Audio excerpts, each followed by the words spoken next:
అతివృష్టి అనావృష్టుల రైతన్నల పాలిట శాపాలు. ఏడాది పాటు శ్రమించిన అనుకోని ప్రకృతి విపత్తులతో పండిన పంట చేతికందక రైతు రుణభారంతో కుంగిపోయి రైతు కూలీగా మారే పరిస్థితులు ఉత్పన్నమవుతాయి.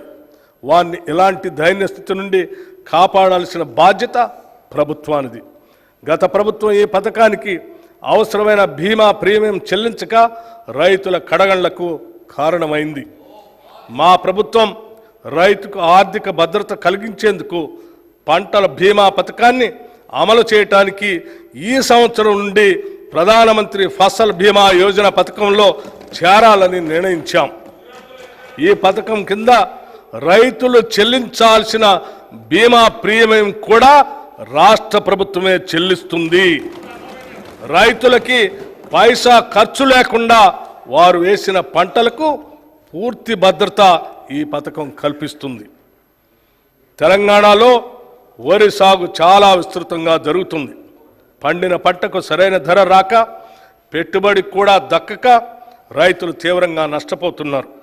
రాష్ట్రంలో సన్న రకం వరి ధాన్యాల సాగును ప్రోత్సహించడానికి ప్రభుత్వం 33 రకాల వరి ధాన్యాలను గుర్తించి వాటిని పండించిన రైతుకు క్వింటాలకు 500 రూపాయల బోనస్ చెల్లించాలని నిర్ణయించాం.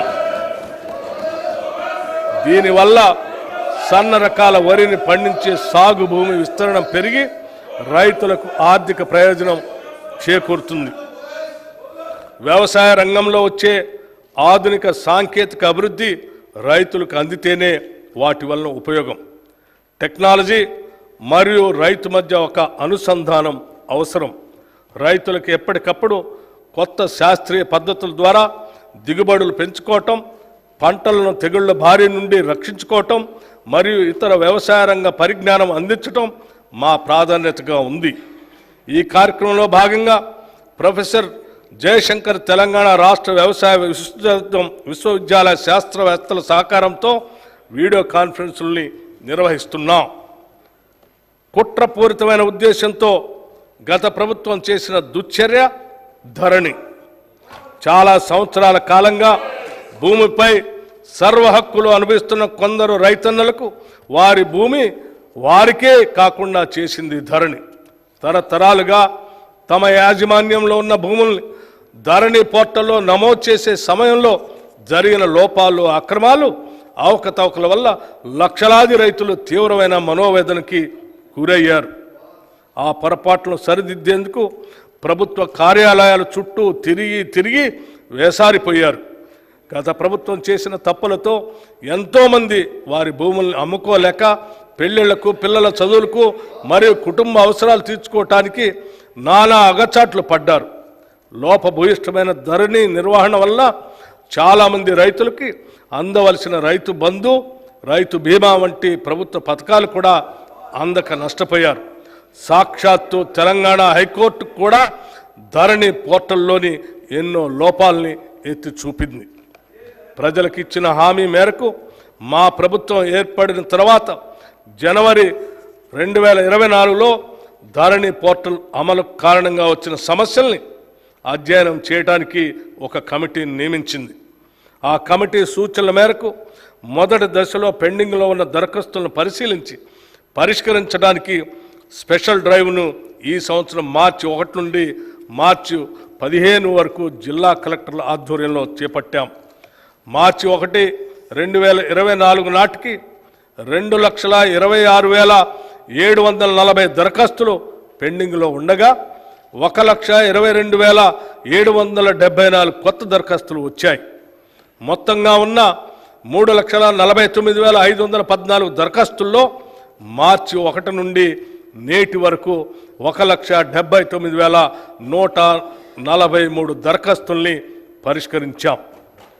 నేటికి ధరణిలో 35 లావాదేవీలకు సంబంధించిన మాడ్యూల్ని 10 సమాచార మాడ్యూల్ని అందుబాటులోకి తీసుకురావడం జరిగింది. ఈ మాడ్యూళ్ల వల్ల క్షేత్రస్థాయిలో ఎదురవుతున్న ఇబ్బందులకు కొంతవరకు పరిష్కారం లభిస్తుంది. మేము ధరణి సమస్యల పరిష్కార పురోగతిని ఎప్పటికప్పుడు కలెక్టర్లతో సమీక్షిస్తున్నాం. ధరణి కమిటీ పూర్తి అధ్యయనం అయిన తర్వాత శాశ్వత పరిష్కార దిశగా తగిన చర్యలు తీసుకుంటాం. మన రాష్ట్ర జనాభాలో 47.3% ప్రజలు వ్యవసాయంపై ఆధారపడి జీవనోపాధి పొందుతున్నారు. కానీ మన రాష్ట్ర ఆర్థిక రంగంలో వ్యవసాయ మరియు సంబంధిత రంగాల వాటా 15.8% మాత్రమే. ఈ రంగం యొక్క వాటా పెరిగినప్పుడు రైతుల ఆర్థిక పరిపుష్టికి దారితీస్తుంది. అందుకే మా ప్రభుత్వం రైతుకు అవసరమైన అన్ని విధాల చేయూత అందిస్తుంది. ఇప్పటి వరకు ఏ ప్రభుత్వం చేయనంత సాహసం మేము ఈ బడ్జెట్లో చేస్తున్నాం. మొత్తం ప్రతిపాదిత బడ్జెట్లో సింహభాగం అంటే 72,659 కోట్ల రూపాయలు వ్యవసాయ రంగానికి ప్రతిపాదిస్తున్నాం.